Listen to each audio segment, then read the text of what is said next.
2019. La localité de Zongo, dans la province du Congo central, a abrité la 16e réunion du Conseil des ministres qui s'est tenue le 27 décembre 2019 sous la présidence de son Excellence, M. Félix-Antoine Tshisekedi Tshilombo, président de la République, chef de l'État. À l'ordre du jour figurait le point suivant. 1. Communication du président de la République, chef de l'État. 2. Examen et adoption des dossiers. 1. De la communication de son Excellence, Monsieur le Président de la République, chef de l'État. Dans sa communication à l'ouverture de la 16e réunion du Conseil des ministres, le Président de la République a recommandé aux membres du gouvernement de se concentrer sur les travaux du séminaire gouvernemental qu'il venait d'ouvrir quelques heures auparavant. Le chef de l'État a fait part de sa volonté d'atteindre l'objectif poursuivi, à savoir celui de bâtir une vision partagée autour de la réalisation des missions assignées au gouvernement pour répondre aux attentes de la population. Le président de la République a invité les membres du gouvernement à œuvrer dans la solidarité et la collégialité de l'équipe gouvernementale afin d'accomplir avec efficacité les missions qui lui reviennent en tant qu'organe d'exécution de la politique de la nation. Il a souhaité voir chaque membre du gouvernement, femmes et hommes, se concentrer sur l'action et non se laisser distraire par l'effervescence politique ambiante. Profitant de cette dernière réunion du Conseil des ministres 2019, le président de la République a souhaité les meilleurs vœux pour 2020 à tous les membres du gouvernement ainsi qu'à leurs familles respectives.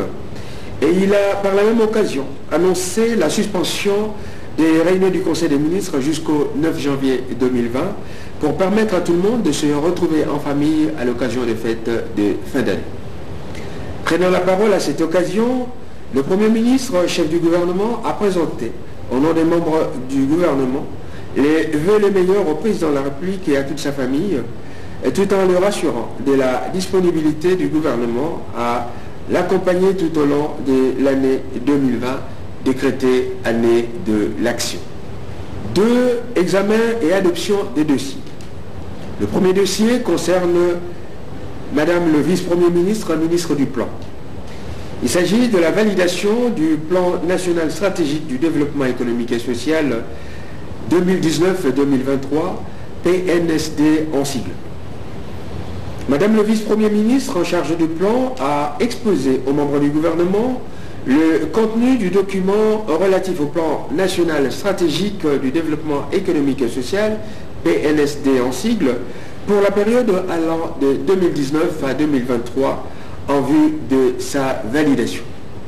Ce plan, qui représente la tranche quinquennale, est le fruit de plusieurs concertations et contributions des ministères sectoriels et prépare les différentes étapes du trajectoire à franchir par la République démocratique du Congo en vue de son accession au statut de pays développé.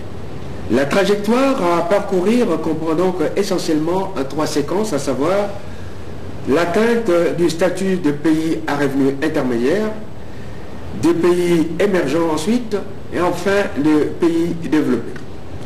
Pour ce faire, il a fallu procéder à une approche d'identification et d'évaluation des besoins, de mise en place des programmes et des mesures nécessaires et d'en assurer le suivi.